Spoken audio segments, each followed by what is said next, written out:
Amén.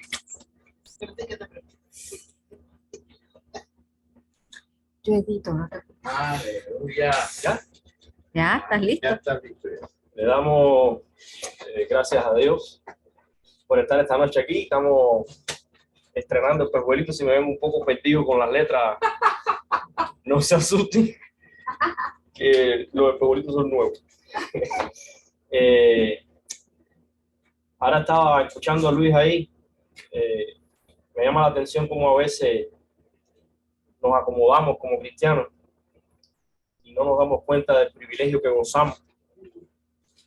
Ahora mismo es un privilegio, es un honor y una gran responsabilidad traer la palabra de Dios, pero más que todo es un privilegio tan grande que estemos esta noche aquí. Sabe Dios de cuántos lugares nos habrá librado y estamos en el mejor lugar posible, ¿verdad? Amén. Vamos a comenzar con una palabra de oración. Gracias, Señor. Gracias por este tiempo, Señor. Gracias por todas las cosas que tú has preparado de antemano, Señor. Gracias por tus misericordias que son nuevas cada mañana, Señor. Recuérdanos cuántas cosas tenemos, Señor, para darte gracias, Señor, todos los días, Señor. Gracias, Señor, porque tú nos has traído hasta aquí, Señor. No fuimos nosotros los que vinimos, tú nos has traído hasta aquí, Señor. Amén. Bendice este tiempo, Señor. Úsame a mí, Señor, como un canal de bendición, Señor. No veas en mí al vil pecador, Señor. Úsame como un canal de bendición, Señor, para traer una palabra de aliento, una palabra tuya, Señor, a tu pueblo, Señor. Te damos las gracias por todo, Señor. Y te hemos orado en el nombre precioso de Cristo Jesús. Amén y amén. Vamos a estar esta noche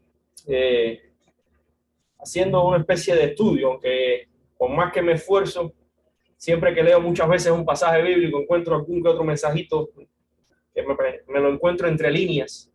Y hoy, además del estudio, quiero dejarles algunas cositas que encontré entre líneas, que más que un estudio son quizás un mensaje de parte de Dios, o esperamos que sea así. Amén. Vamos a estar en Hechos, capítulo 19, y comienza así con el versículo 1. Aconteció que entre tanto que Apolos estaba en Corinto, Pablo, después de recorrer las regiones superiores, vino a Éfeso y hallando a ciertos discípulos. Ese es el versículo 1. Y nos da cierto pie, podríamos decir, a tomar un poquito de reseña del capítulo anterior. Nos habla de Apolos. Apolos era podríamos llamarle un predicador, un hombre que tenía facilidad de palabras, varón elocuente, llama la escritura en el capítulo 18, versículo 24, poderoso en las escrituras, o sea, una persona preparado que ha estudiado el Antiguo Testamento muy bien. Y dice que Apolos estaba en Corinto en este momento, pero podemos recordar que mientras pasó por Éfeso, deben haberlo estado estudiando en el capítulo 18, se encontró con Priscila y Aquila, y aparentemente Apolos en aquel momento, aunque estaba predicando a Cristo, porque era discípulo, no tenía total revelación de los hechos ocurridos quizás de muerte y resurrección de Cristo. Y Priscila y Aquila lo ponen un poco en contexto y lo mandan después con los apóstoles y fue de gran bendición. Y les cuento todo esto porque un poquito más adelante vamos a estar viendo cómo estos discípulos con los que se encuentra Pablo también tenían, o Pablo vio en ellos, que les faltaba algo. Y creo que una de las cosas importantes en un cristiano que debemos tener siempre presentes es que no nos la sabemos todo. Apolo era un hombre aparentemente, según las escrituras, muy elocuente, que tenía muy buena capacidad para llegar a las personas, pero le faltaba ciertos datos que quizás nadie se los había revelado, y estas personas lo ponen en contexto. Algo parecido comienza el capítulo 19 cuando Pablo se encuentra con estos ciertos discípulos. Este pasaje menciona que Apolos estaba en Corinto, una región ya visitada por el apóstol Pablo, pero que llegó a albergar a muchos seguidores de Apolo, considerado como un elocuente predicador, como les había dicho. Y también podemos ver cómo los discípulos habían seguido creciendo y manteniéndose firmes en los caminos después del tiempo que Pablo estuvo fuera, porque este es el tercer viaje de Pablo y Pablo regresa por Éfeso. Dice el versículo 2, ¿recibieron ustedes el Espíritu Santo cuando creyeron? Les preguntó. no, ni siquiera hemos oído hablar del Espíritu Santo, respondieron.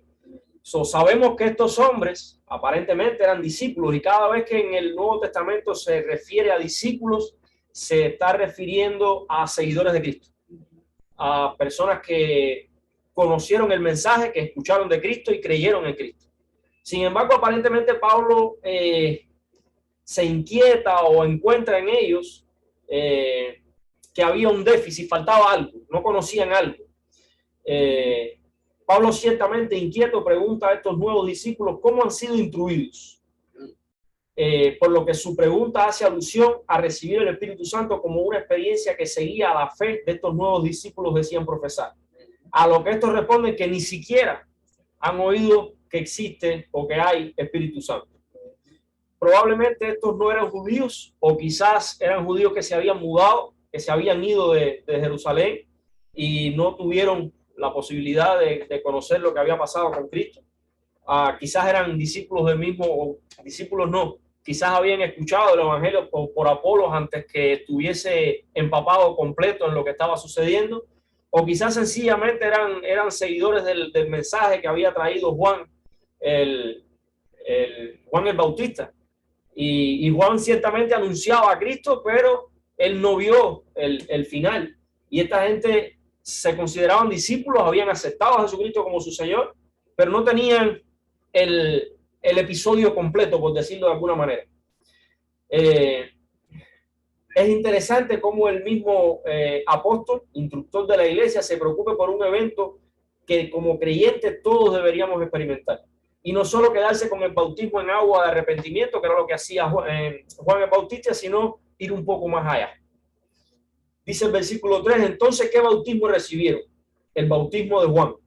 Aquí vemos con más claridad que de todo lo que se trataba este tipo de bautismo que habían recibido como creyentes, a lo que ellos respondieron que solo habían recibido el bautismo de Juan, que era por inmersión en las aguas como señal de arrepentimiento.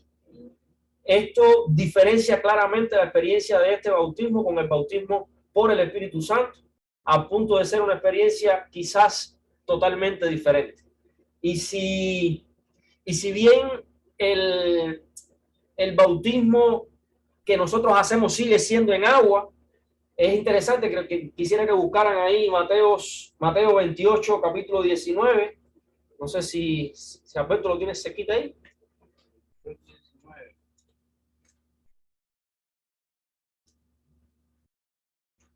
Ya lo tengo aquí.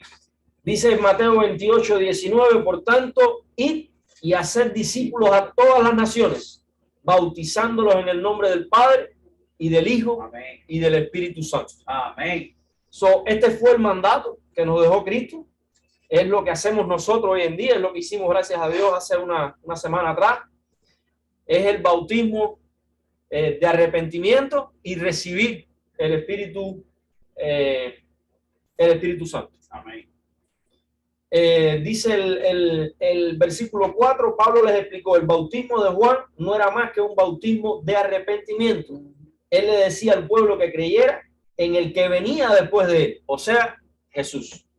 O sea, Pablo, Juan el Bautista, lo que vino fue, con su misión era preparar el camino para Jesucristo. Probablemente estos discípulos habían escuchado el mensaje de Juan, habían aceptado a Jesucristo, pero les faltaba quizás el conocimiento de la muerte y resurrección de Jesucristo. Y Pablo, aparentemente, dado el discernimiento, o Dios se lo reveló, no sabemos cómo, pero Pablo aparentemente notó algo porque enseguida los cuestiona. Y les decía en el principio, bueno, vamos a avanzar un poquito para no darle el mensaje todavía. dice el 4 que él decía que Juan el Bautista decía que creyeran en el que venía después de él, o sea, en Jesús. Pablo describe el bautismo en agua como una señal de arrepentimiento, como hemos visto, y encontramos que el bautismo en agua termina por que el bautismo en agua es señalado como evidencia de obediencia y sujeción a Dios para perdón de pecados, y termina por compartirles quién era Juan el Bautista. Esa luz en el desierto que llamaba Pablo para que se preparara la llegada del Mesías. Amén. Y también es interesante saber que esta es la última vez que se menciona a Juan el Bautista en el Nuevo Testamento. Nos vamos al 5. Al oír esto, fueron bautizados en el nombre del Señor Jesús.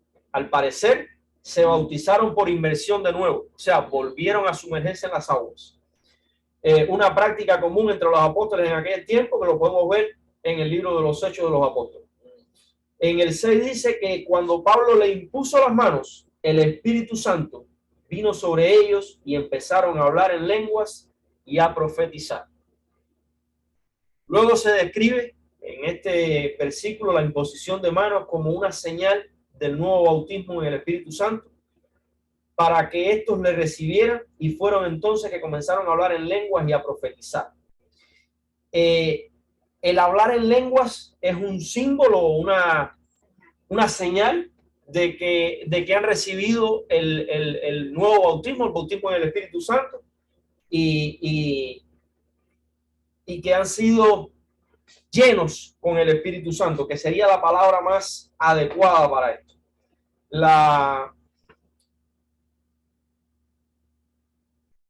El versículo 9 nos dice que eran unos 12 hombres en total.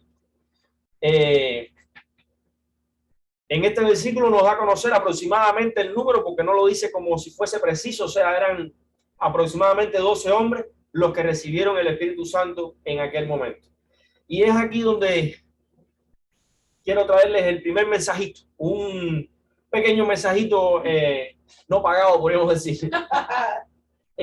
¿Hasta dónde estamos dispuestos como cristianos a ser enseñables, a recibir, a darnos cuenta que alguien puede enseñarnos algo? Amén. A veces como cristianos estamos llenos o cansados de leer la palabra y hacemos un poco de resistencia cuando recibimos algo nuevo, alguna revelación nueva. Y mi pregunta es, ¿cuán disponibles estamos para aprender de la palabra de Dios? Y la otra parte, ¿cuán disponibles estamos para enseñar la palabra de Dios? A veces vemos hermanos que quizás tienen algo de juventud en el evangelio, por decirlo de alguna manera.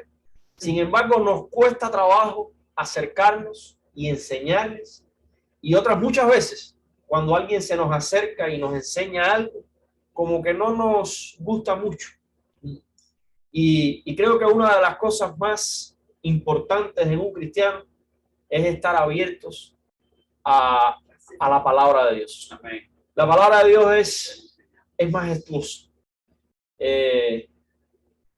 Yo tengo por costumbre cuando tengo que preparar un mensajito, cuando me ha tocado dar un estudio, leo muchas veces el mismo capítulo.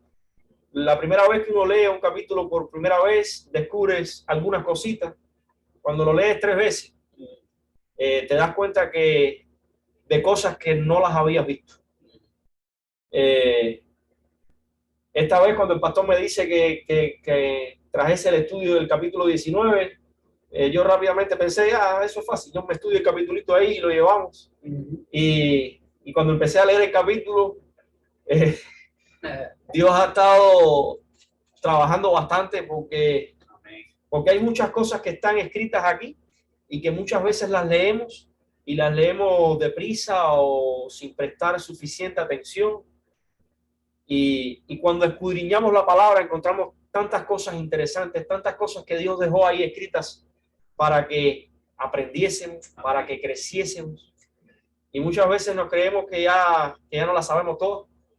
Y la palabra es maravillosa. Decía tío Pepe, he leído la palabra de la Biblia 11 veces de tapa a tapa y cada vez que la leo encuentro cosas nuevas. Aleluya. Y a mí me parecía un poquito exagerado en aquel momento. Me leí el capítulo 19 no sé cuántas veces y cada vez que lo lees descubres cosas nuevas. Amén. Primer mensaje, estén siempre disponibles para aprender de la palabra de Dios. Seguimos con el 8. Pablo entró en la sinagoga y habló allí con toda valentía durante 3 meses. Discutía acerca del reino de Dios, tratando de convencerlos. Pablo, como era de costumbre, primero llegaba a donde estaban los judíos, o sea, lo hemos visto en varias cartas, en varios libros, en varios capítulos del libro de Hechos. Pablo, cada vez que llegaba a un pueblo nuevo, a una ciudad nueva, por lo general siempre llegaba a las sinagogas y predicaba allí e intentaba convencer y llevar a los judíos a Cristo. Aún sabiendo lo que podía implicar el asistir a este lugar y hablar del evangelio, persecución o hasta la muerte. También conocemos el tema principal de su discurso, el reino de Dios, tratando de convencerle por medio de las escrituras, como vemos aquí, que Pablo era un conocedor de la soberanía divina y los intentaba convencer o persuadir a los judíos sobre el reino de Dios, lo cual implicaba que Dios había provisto al hombre con una capacidad de negarse a creer por medio de su libre albedrío. Muchas veces tratamos de predicarles a personas, salimos a predicarles a personas, o conocidos o no conocidos, y desgraciadamente muchas veces recibimos un no quiero escuchar, no estoy disponible ahora, y esto un poco que nos cuesta, es duro enfrentar un rechazo así, pero vemos que desde los inicios, desde este hombre que fue escogido por Dios para llevar el evangelio principalmente a los gentiles, esto se ha experimentado de esa manera.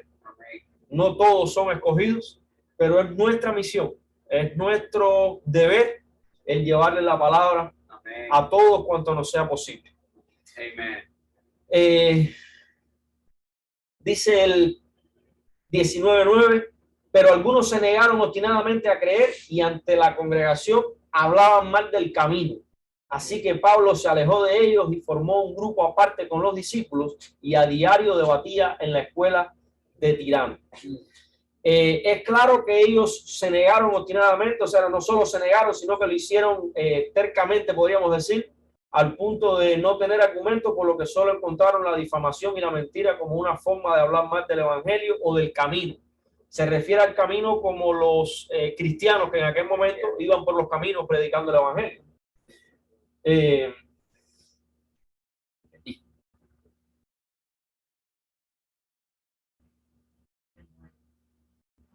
Y también dedicaba tiempo a debatir en una escuela, que probablemente era alguna especie de escuela de filosofía o teología, no estamos claros en esto. Y es interesante ver esta otra faceta del apóstol Pablo, quien además de evangelizar y enseñar, también debatía sobre el evangelio, probablemente ante creyentes y no creyentes, en un ambiente distinto a lo que era una sinagoga. Lo que podemos ver aquí es que Pablo aprovechaba la oportunidad que se diera. Estuvo casi 3 meses quizás predicándole a los judíos no aceptaron, probablemente lo humillaron, sabe Dios cuántas cosas le dijeron. Y bueno, si no puedo en esta sinagoga, pues me voy a una escuela, y si le abrieron la posibilidad en la escuela, ahí mismo fueron a predicar el evangelio. Esto continuó por espacio de 2 años, o sea, no se limitó a los 3 meses donde estuvieron rechazando constantemente, sino que después que encontró un espacio en aquella escuela, allí quizás estuvo por un espacio de 2 años allí. De modo que todos los judíos y griegos que vivían en la provincia de Asia llegaron a escuchar sobre la palabra del Señor. Su viaje por esta tierra llegó a prolongarse por 2 años. De modo que fue instrumento divino para dar a conocer el evangelio a toda esta provincia romana de Asia. Es interesante que Éfeso funcionara como puesto de avanzada para la expansión del evangelio en este territorio. Amén. Así como la iglesia funciona o debería funcionar hoy en día como portavoz de las buenas nuevas de toda la escritura, como de las buenas nuevas a toda criatura, para que sean llamados conforme a la voluntad divina, usando algunas veces la persuasión, en otras el debate, y todas las formas son válidas. Y aquí viene una especie de segundo mensajito que encuentro en el capítulo, no quisiera pasarlo por alto. Proclamar el evangelio. Como discípulos, como cristianos, como iglesia, amén, nuestra misión principal es proclamar el evangelio.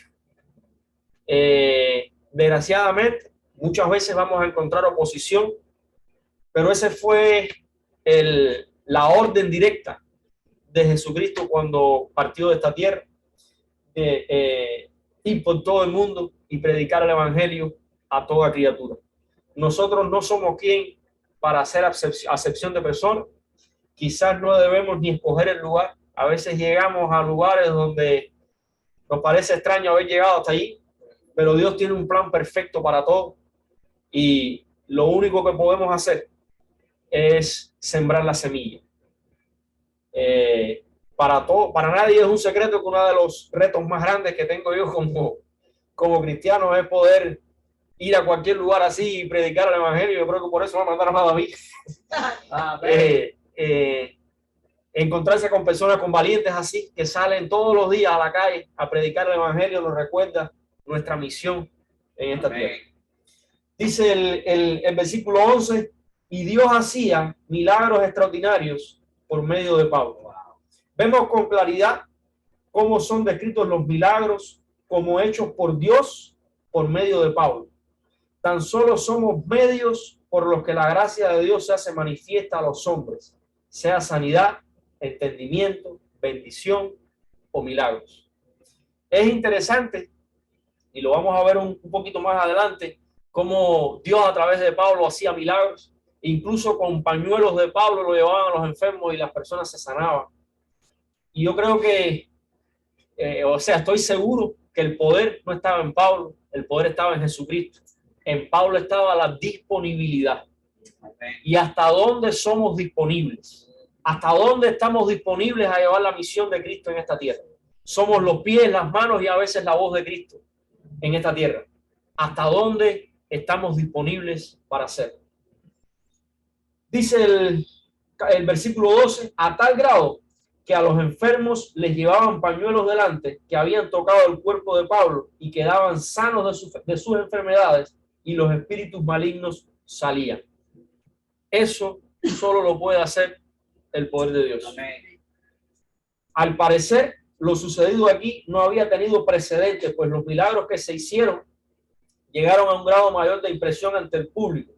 Pues los milagros no solo sucedían cuando el apóstol imponía las manos sobre los enfermos, sino que elementos como pañuelos o delantales que también habían tocado el cuerpo de Pablo expedían poder tal que era capaz de sanar enfermos y había liberación de espíritus malignos. O sea, lo que Dios puede hacer a través de un siervo dispuesto, amén, no tiene límite. Amén. Dice el 13, algunos judíos que andaban expulsando, escuchen esto que es interesante. Wow. Algunos judíos que andaban expulsando espíritus malignos intentaron invocar sobre los endemoniados el nombre del Señor Jesús y decían, en el nombre de Jesús a quien Pablo predica, les ordeno que salgan.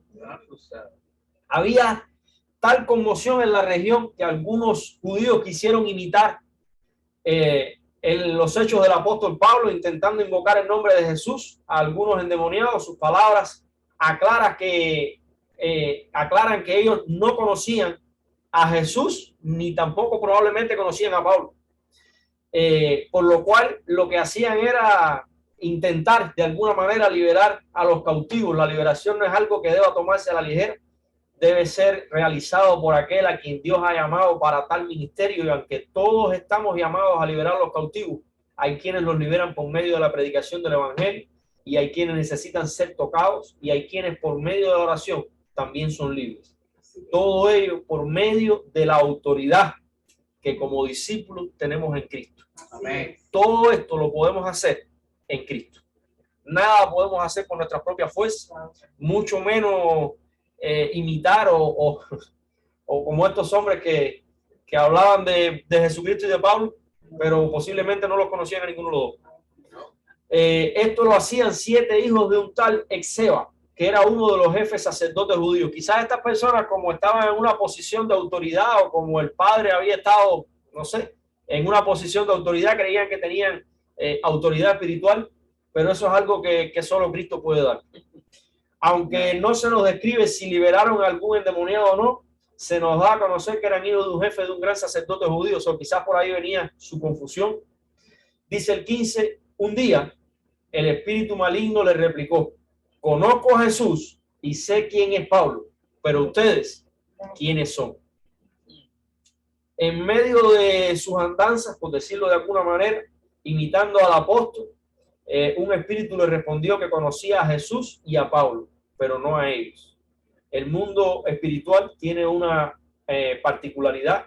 Los demonios reconocen al Hijo de Dios y a sus verdaderos discípulos también, pero a los imitadores y falsificadores no lo conocen. No hacemos nada con invocarle oraciones con palabrerías y cosas que no son dones del Espíritu, porque quizás lo que podemos hacer es meternos en un problema, dicho de alguna manera un poco más cubano. Dice el versículo 16, estamos en el 15, ¿verdad? Dice el versículo 16, y abalanzándose sobre ellos, el hombre que tenía el espíritu maligno los dominó a todos, los maltrató con tanta violencia que huyeron de la casa desnudos y heridos. Los imitadores aparentemente nunca han salido bien. Y aquí viene otra de las partes interesantes, otro de los pequeños mensajitos que encuentro siempre entre líneas, y es: identifica cuál es tu don o cuál es el don que Dios te dio. Esto no es una tarea fácil, se lo dice alguien que todavía está buscando alguno, pero de cierto Dios va a poner algún don en uno. A veces nuestro don no es echar fuera demonios o predicar, a veces es barrer un patio, a veces es limpiar la iglesia. Cualquier cosa que podamos hacer por el reino de Dios es válida. Amén. Dios va a hallar o vas a hallar gracia ante los ojos de Dios si lo que estás haciendo lo estás haciendo con amor, lo estás haciendo en el don que Dios te dio. Yo siempre pongo como ejemplo el pintar. Cualquiera coge una hoja, una brocha y un poco de pintura y pinta. No cualquiera hace una Mona Lisa. En tu don puedes hacer grandes cosas. No importa si tu don es pintar, pinta el techo de la iglesia. No importa si tu don es trabajar, pero encuéntralo y haz algo. Haz algo por Cristo. Dice el 17, cuando se enteraron los judíos y los griegos que vivían en Éfeso, el temor se apoderó de ellos y el nombre del Señor Jesús era glorificado. Aún un evento que parece adverso, porque en realidad el Espíritu se envalentonó sobre estos hombres que proclamaban el nombre de Jesús. O sea, aparentemente lo que sucedió era un poco adverso. Terminó por glorificar el nombre de Jesús, y seguramente al ser conocido el porqué de lo sucedido, todos se dieron cuenta que lo que hacía el apóstol no era algo común, ni podía imitársele sin tener su autoridad delegada por Cristo. No importa si por contienda o por lo que sea, si el nombre de Cristo es predicado, es válido. Y a veces hay situaciones adversas, cosas que pasan que no son agradables, pero de alguna manera, glorifican a Dios. Y es este caso.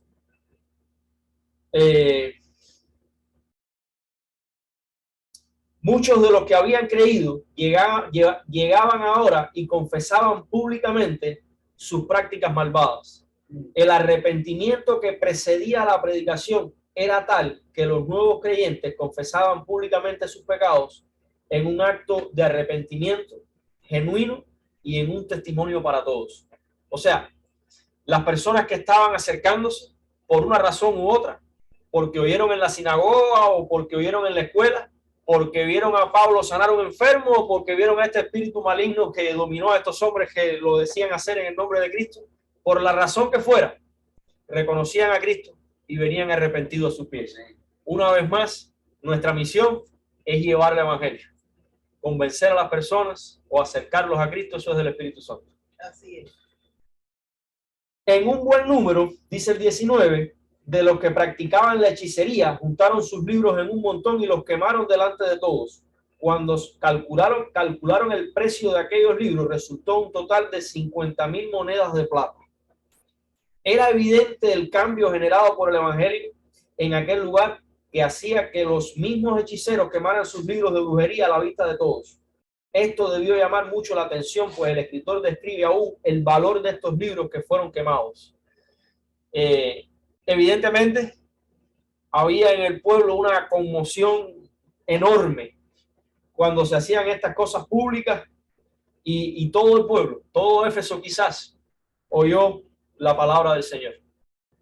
Dice el 20, así la palabra del Señor crecía y se difundía con poder arrollador. Aquí vemos el poder del que Pablo hablaba, un poder que no solo hacía milagros, sino que se forjaba en un arrepentimiento genuino, acompañado de obras de fe en las que se dejaban las viejas prácticas y se sucumbía voluntariamente ante el señorío de Cristo. Dice el 21, después de todos estos sucesos, Pablo tomó la determinación de ir a Jerusalén, pasando por Macedonia y Acaya, y decía, después de estar allí, tengo que visitar Roma. Entonces envió a Macedonia a 2 de sus ayudantes, Timoteo y Erasto, mientras él se quedaba por algún tiempo en la provincia de Asia. Pablo hace planes luego de ver terminada su obra evangelística y de maestro quizás, en los cuales seguramente descansaban todos sus planes en Dios. Primero se le ve queriendo ir a Jerusalén y luego siguiendo la ruta de aquella época, luego aparentemente quería ir a Roma.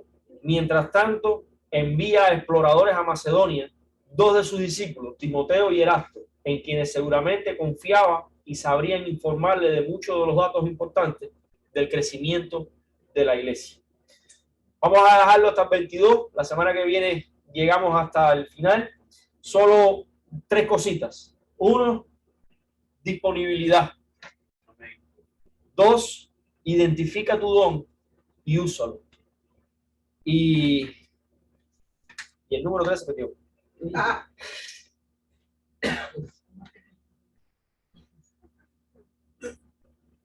Número 2, proclama el evangelio donde quiera que sea posible. Cada vez que estudio un pasaje bíblico, encuentro cosas nuevas. Amén. Debemos darle gracias a Dios por la oportunidad que nos da de su palabra y de estos estudios. A veces tenemos cosas que nos impiden llegar hasta aquí o conectarnos o lo que sea, pero yo llevo como quizás 3, 4 estudios ausentes y a veces Dios nos permite cosas en nuestras vidas para que nos demos cuenta qué importante es el poder estudiar la palabra de Dios. De cuántas cosas nos podemos estar perdiendo por no dedicar un ratico a escudriñar las Escrituras. Que además de estudiar Hechos 19, les sirva esto para acercarse lo más posible a la palabra de Dios y a los estudios que se hacen los miércoles aquí, que ciertamente son bien provechosos. Pastor, se cierra.